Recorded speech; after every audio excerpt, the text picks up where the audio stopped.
Micha, hoofstuk 1. Gedurende die bewind van Jotam, Agas en Hiskia, het die Here boodskappe vir Micha van Moreset gegee.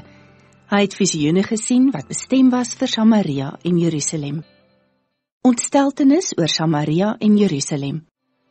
Let op, nasies van die wêreld, julle wat die aarde bewoon, die oppermagtige Here kla julle aan. Die Here sal getuig uit sy heilige tempel. Kyk, die Here is op pad. Hy verlaat sy troon en kom af aarde toe. Hy kom loop hier op die hoë plekke. Die berge smelt onder hom. Soos was wat smelt, vloei hulle die valleie binne, soos water wat afvloei teen die heuwels. Hoekom gebeur dit? Omdat Israel en Juda sonde doen en opstandig is.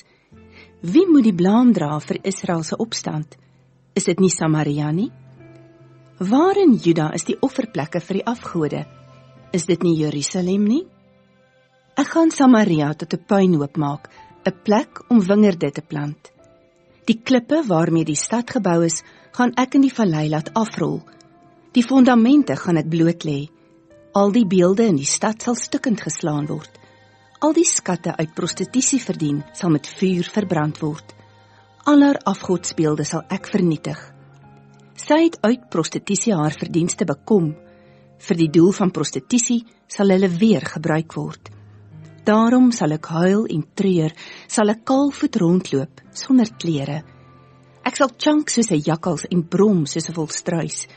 My volk se wond is ongeneeslik. Dit tref die mense van Juda. Dit reik selfs tot by die poorte van Jerusalem. Moenie dit in Gat vertel en daaroor huil nie. Mense van Bet-Leafra, rol liewer in die stof as teken van julle ontsteltenis. Inwoners van Safir, gaan in ballingskap, naak en vernederd. Inwoners van Saanan, waag dit nie buite nie. Die mense van Bet-Esel treur, want hulle stad se fondasie is weggeruk.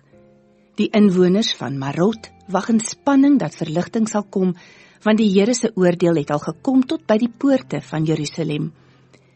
Inwoners van Lakis span in die strydwaans. In Lakis het die sonde van Juda begin. Die ontrouheid van Israel het by julle begin. Stuur 'n afskeidsgeskenk na Moreset Gat. Die dorp Aksib het die konings van Israel mislei. Inwoners van Maresa, ek stuur 'n oorwinnaar teen julle. Die eer van Israel sal tot by Adullam kom.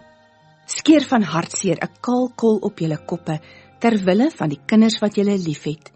Skeer julle koppe kaal soos 'n aasvoël, want hulle sal van julle weggevat word en in ballingskap geneem word. Tot sover.